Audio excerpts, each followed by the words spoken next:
Warm welcome to Business Daily right here on Trust Television. I am Yusuf Akogo. Let's serve you the business top stories.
Glad to have you back. Now, let's give you a highlight of the stock trading as it went down yesterday on the floor of the Nigerian Stock Exchange. Of course, the bullish run continued yesterday. The market closed positive 0.23% of the volume of trade, 8.344 million, value at 9.794 billion naira in a deal of 6,401 exchange hands among investors on the floor on Wednesday. Of course, the market cap made a remarkable gain yesterday with the listing of Mikio yesterday. 4 billion ordinary shares of that company, value at 2 naira 96 kobo, were listed yesterday on the floor of the Nigerian Stock Exchange, and of course adding effectively about 11.84 billion specifically to the market capitalization of the exchange yesterday. Let's look at the top gainers. Of course, Mikio is there, leading there on the number 2. Japan Gold topping the list there, 9.87% to close at 1 naira and 67 kobo. While the Mikio, the company that was listed yesterday from the healthcare segment of the market,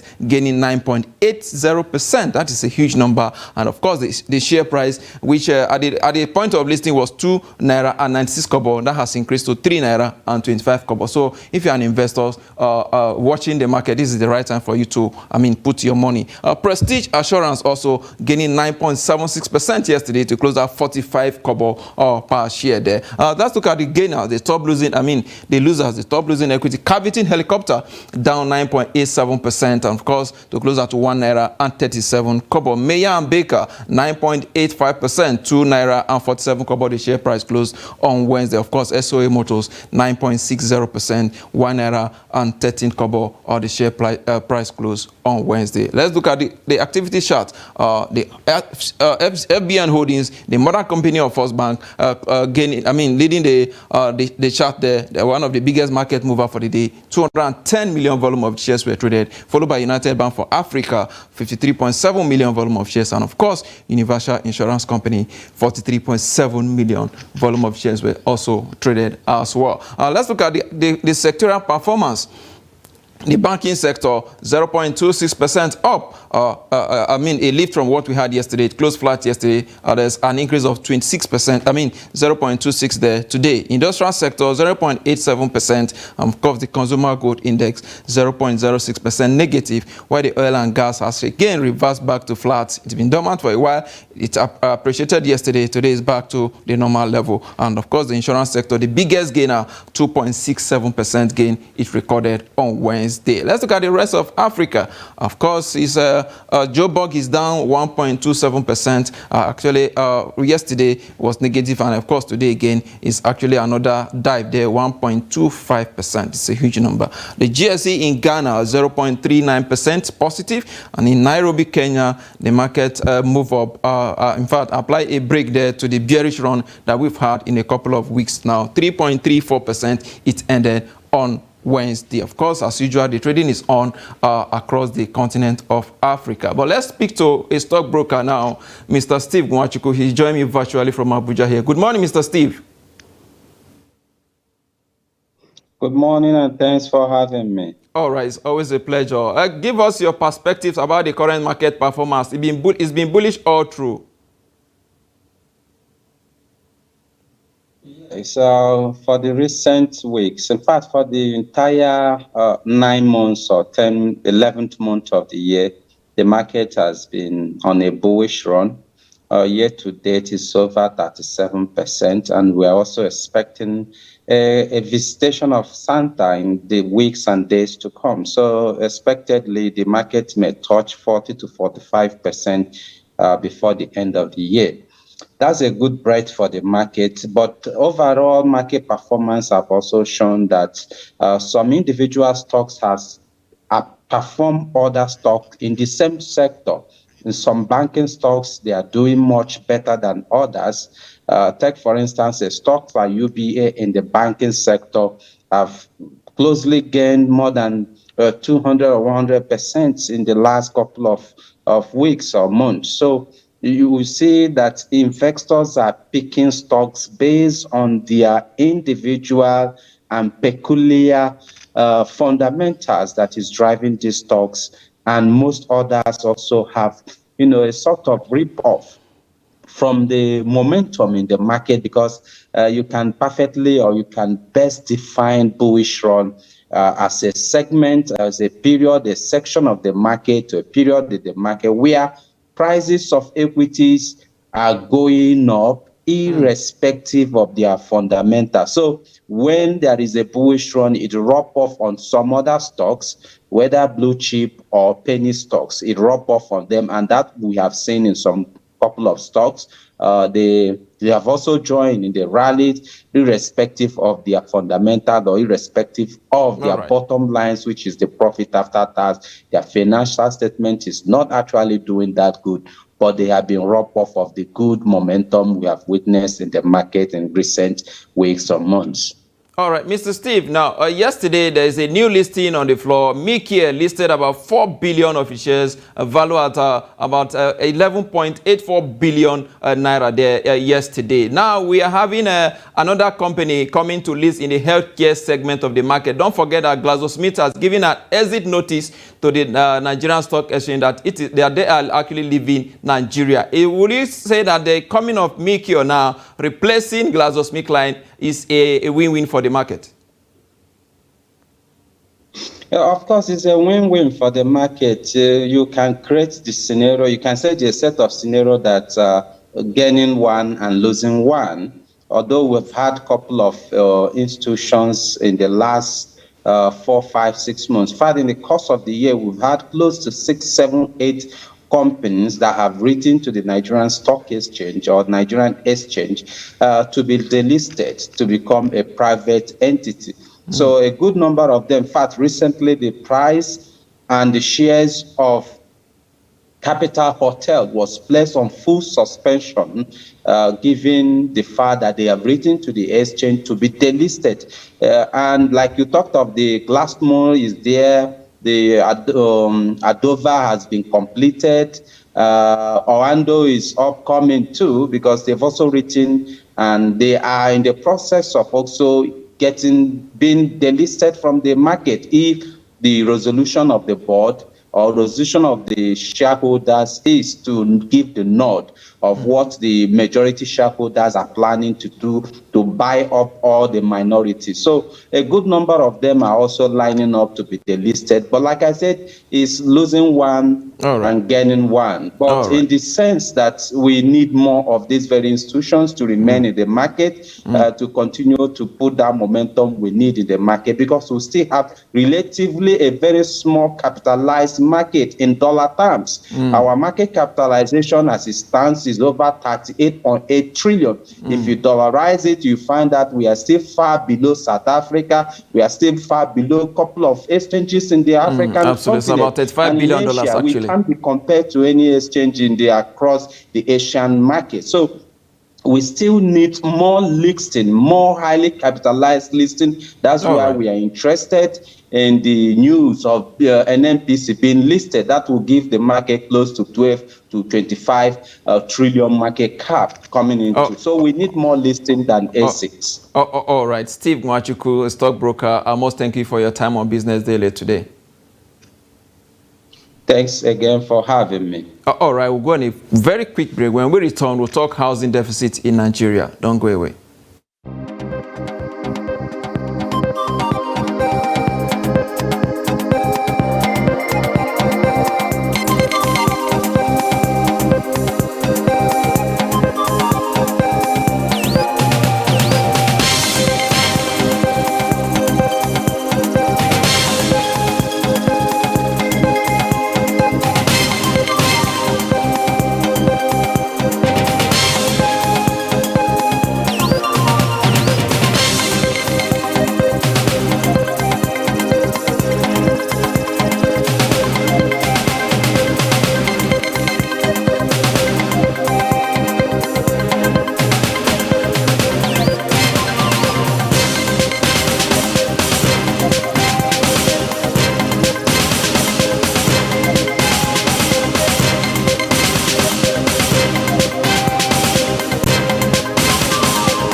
Glad to have you back. It's the Business Daily right here on Trust Television. Now we're going into our discussion. Of course, we're looking at the housing deficit in Nigeria. From 7 million in 1991, it has increased to about 28 million in 2003. If you look at the chart on the screen there, it moved from 7 million in 1991 to 12 million in 2007, 14 million in 2010, and of course 20 million in 2018, and currently it stands at 28 million.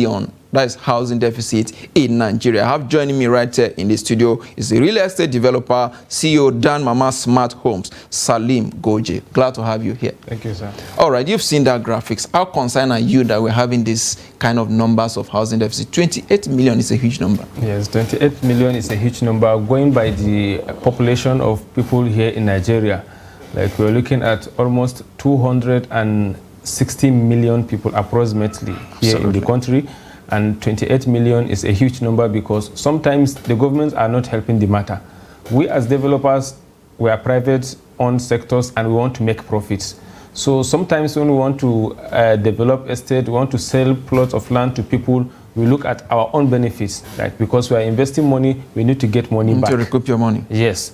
So sometimes you will see that the economy is not favorable because When, for example, when a plot of land is going for 10 million naira here, let's take Abuja as a case study, 10 million naira in Abuja plot of land, then to develop it, maybe to build it complete to finishing, it might take up to 28 million naira plus 10 million, that is 38 million naira. How many Nigerians are going to afford that? Absolutely. 38 million naira right now? That's a huge concern. This lack of access to affordable housing due to its high cost is a concern. What role can you as an estate developer, what role can you play in that regard? We're trying as much as possible, but the role that we can play maybe is just by flexible payment. Maybe because when you look at the foreign countries, let's take US as a case study, you will see that in the United States, sometimes someone will have up to 40 years of payment, mode of payment. Exactly. Unlike here in Nigeria, highest we developers give is 12 months, 1 year, highest sometimes 18 months. So how can you expect someone that is earning salary of 150,000 naira monthly to afford a house of 38 million naira in 18 months? You know, it is not even doable. It is not something that you can achieve.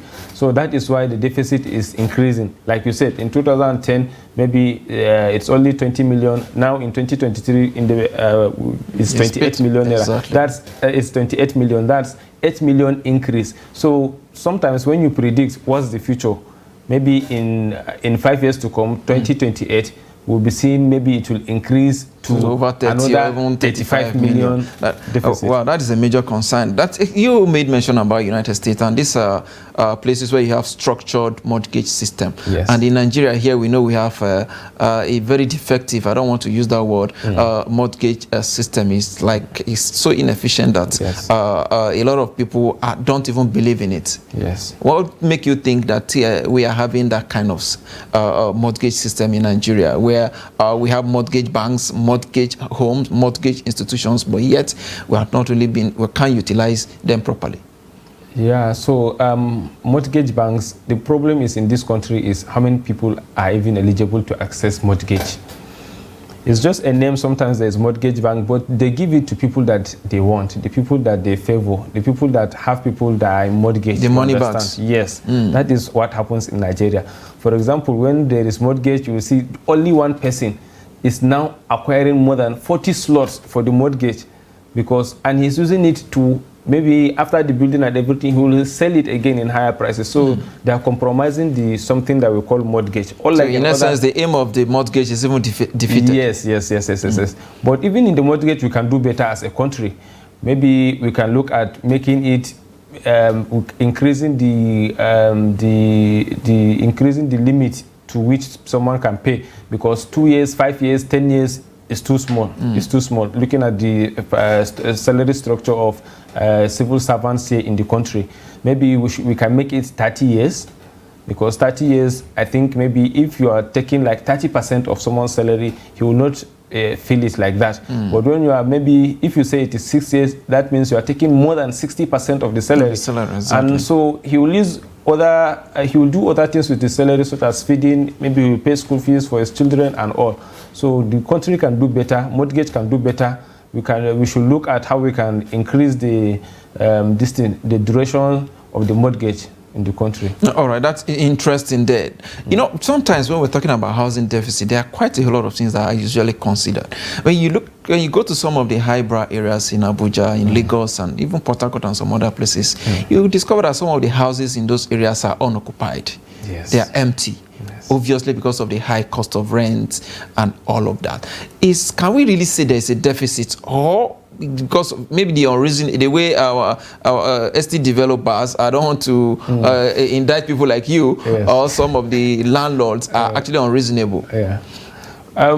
Looking at that is because you know, Nigeria is a country that we have rich people. Some people are buying.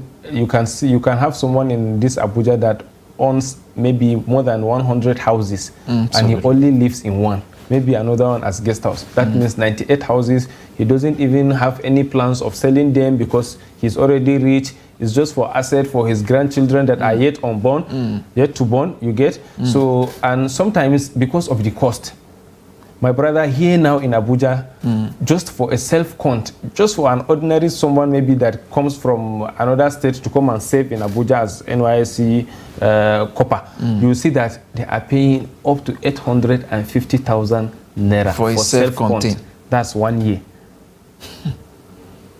Unless if you want to live outskirts of the town. And that will not be favorable because you will have to be paying maybe more than 2,000 naira to get to your place of PPA. Exactly. Apart from inconveniencing yourself as well. Yes. So that is where the deficit is coming from. If the rent is affordable, okay, we'll reason it that, okay, the rent is affordable. Maybe you're getting only 33,000 naira as allowance, then maybe from a PPA, 5,000 naira or 10,000 naira, add it up, it's not even up to 40,000. How can you afford to pay rent of 850,000 naira? That is a huge number. Now, what do you think the FCT minister should do in this regard? Because most of these houses in so many places, I don't want to start mentioning names, but in the highbrows, they are empty. Many of them are unoccupied. What measure do you think government should take through the Ministry of the FCT? Through the ministry, they can do better. They should regulate the ownership of houses in Abuja. That is number one. Not even Abuja, in the country, because I can understand if you are a developer, maybe you want to do many houses, then be putting it lease or rent or anything. But those people are just buying it to keep as asset. You understand? They are not even allowing people to live in it. They are not even ready to give it out for rent. They are not ready to sell. It is just there. And it is, like you said, it is in very, very strategic locations in Abuja, diplomatic zones, places that people are dreaming to stay in. Absolutely. They'll just build and live. Even in Maitama, Asokoro, you don't want to mention them, but I will do. Maitama, Asokoro, Jabi, big places in Abuja that they'll just build house to keep it. For people that maybe, like you said, for people that maybe are not even, I don't even know why they're keeping so much. Absolutely. And some of these properties, the more you abandon them or the more you leave them unused, the more they become deteriorated. Yes, it's true, but after renovation, because in Abuja, because of how things are getting this thing expensive day by day, maybe in 2010, if you build house, if you use like 280 million to build house in Asokoro in 2010, now in 2023 you can sell it 480 million, even if it is abandoned, no matter how, because of the location, because people are moving into Abuja, because Asokoro there is no more land again and all. So like I said, they are using it for investment, they are using it as an asset, and it is not favoring the country. It is not favorable for people that wants to live in Asokoro. You cannot sell land to them, you cannot sell the house to them, you cannot give it rent. You understand? So the thing is causing the deficit a lot. All right. Talking about causing all this deficit, there is also a proposal at the Senate. We hope that that bill will see the light of the day. They are talking about how they can actually, make housing more affordable to Nigerians, just like you rightly mentioned. Government say they are committed to all of this. The new Minister of Housing and Urban Development, Dangiwa, is also is a seasoned real estate developer. You know him, and he has also said that they're actually trying to introduce a subsidy kind of for Nigerians. How do you think this is realizable? To be frank, Dangiwa, like you said, he has experience in all this in the field of real estate, and with what he did at Mortgage, very encouraging. So I think he's going to do better. He's going to do better in the sense that if they should implement and allow this bill to pass, like you said, we are going to benefit from it. Because right now, if you pay rent of 1.9 million naira this year, expect that you are going to pay 2.3 next year. It is increasing. Landlords are on people's neck because there are no regulations to all these things.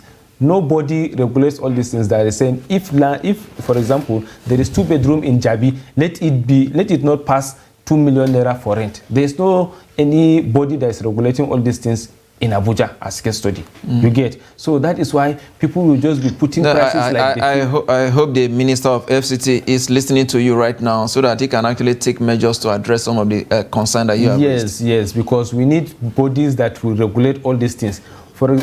People have already made it, maybe you see a landlord that maybe he has already recouped his money from the investment that he made on that house, but he's still increasing rent. Why? Because there's no regulation. No one is telling him to stop. And he's doing that because he knows whether he increases it or not, people will still come. But they are also blaming the high cost of living too for increasing rent, because many of them depend on this rent for their survival. House that you built since 2003, you have already recouped your money. Which high cost of living are you increasing again? Because you have already gotten your money and maybe profit on it. So Nigerians, we are using some things to capitalize on. But houses or housing doesn't depreciate. Yes, it doesn't depreciate. It's in value. You are right. I did not say they should not. I did not say they should decrease this thing. I'm just saying they should just leave it as it is, because it is not easy for common man now in this country. All right, things are very difficult. But let me just put you on a spot now. How attractive is real estate sector? Real estate sector is very attractive because we are challenging. We are bringing new things to the system. We are making Abuja very beautiful.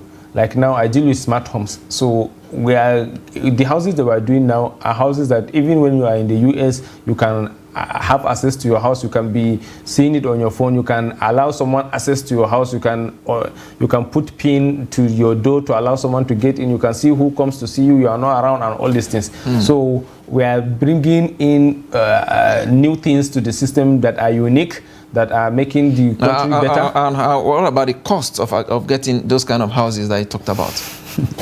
Okay, the cost, we are trying to, because with time, because we are not buying it cheap as well. So it is very, very costly. But like I said, shelter is something that is a priority. No matter what, you will have to find a way to get it.